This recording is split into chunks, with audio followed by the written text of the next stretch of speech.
সংহতি প্রকাশ করার জন্য আহ্বান করছি।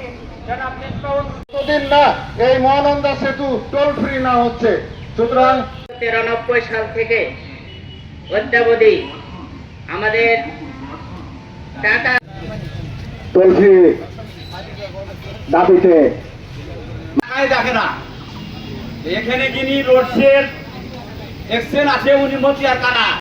নাগরিক কমিটির সভাপতি মহোদয় বললেন যে আর্থিকভাবে যে ক্ষতিটা হচ্ছে উনি এই টোল কাঁচা বাজারের জন্য একটা গুরুত্বপূর্ণ পয়েন্ট।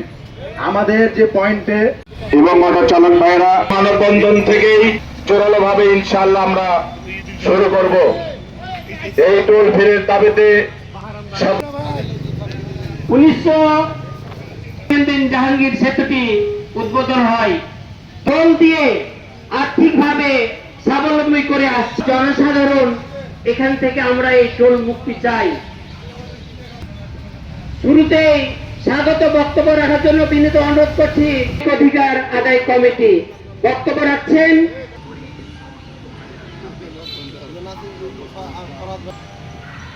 আসসালামু আলাইকুম। আজকে এই ব্রিজ যে 33 বছর কাটলো এই দাবিতে আন্দোলনে আবার দাঁড়াতে হয়েছে। পরে দেশের আমাদের প্রতি যে বৈষম্য হচ্ছে ব্রিজ নিয়ে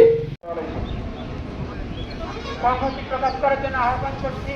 জনাব এবং অটো চালক ভাইরা মানববন্ধন থেকেই জোরালো ভাবে ইনশাআল্লাহ আমরা শুরু করব এই টোল ফিরের দাবিতে। 19 জাহাঙ্গীর সেতুটি উদ্বোধন হয়, টোল দিয়ে আর্থিকভাবে স্বাবলম্বী করে আসছে জনসাধারণ। এখান থেকে আমরা এই টোল মুক্তি চাই। শুরুতেই স্বাগত বক্তব্য রাখার জন্য বিনীত অনুরোধ করছি অধিকার আদায় কমিটি। বক্তব্য রাখছেন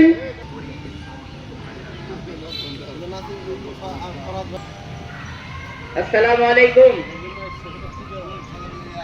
আজকে এই ব্রিজ যে তাহলে 400 টাকাতে তার সংসার কিভাবে চলে?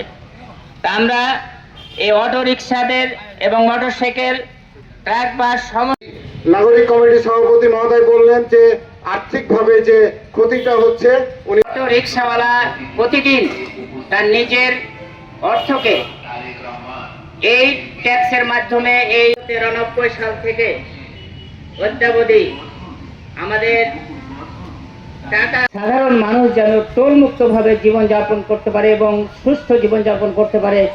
এবং এই সভাপতি চাঁপাইনবাবগঞ্জ নাগরিক অধিকার আদায় কমিটির সংগ্রামী এই দাবিতে আন্দোলনে আবার দাঁড়াতে হয়েছে। পরে দেশের আমাদের প্রতি যে বৈষম্য হচ্ছে ব্রিজ নিয়ে সংগ্রামী উপস্থিতি, আসসালামু আলাইকুম রহমতুল্লাহ। আমরা আজকে সুস্থ শরীরে আমরা আজকে এখানে উপস্থিত হয়ে এই মানববন্ধন অনুষ্ঠান রহমতুল্লাহ। আমরা যে বিষয়ে আজকে এখানে উপস্থিত হয়েছি সেটা হচ্ছে করা হয়েছে এইটা শুধু চাঁপাইনবাবগঞ্জের মানুষের সাথে জুলুম করা হয়নি। আসসালামু আলাইকুম। উপস্থিতি চাঁপাইনবাবগঞ্জ নাগরিক অধিকার দেখে না এখানে যিনি রোডসের এক্সেন আছে উনি মতিয়ার কানা। চাঁপাইনবাবগঞ্জ নাগরিক অধিকার আদায় কমিটি ব্যানারে আজকের এই ব্রিজ তৈরি করা হয়েছিল এবং 93 সালের পর থেকে এই টোল কাঁচা বাজারের জন্য একটা গুরুত্বপূর্ণ পয়েন্ট। আমাদের যে পয়েন্টে টোল ফ্রি দাবিতে 33 বছর কাটলো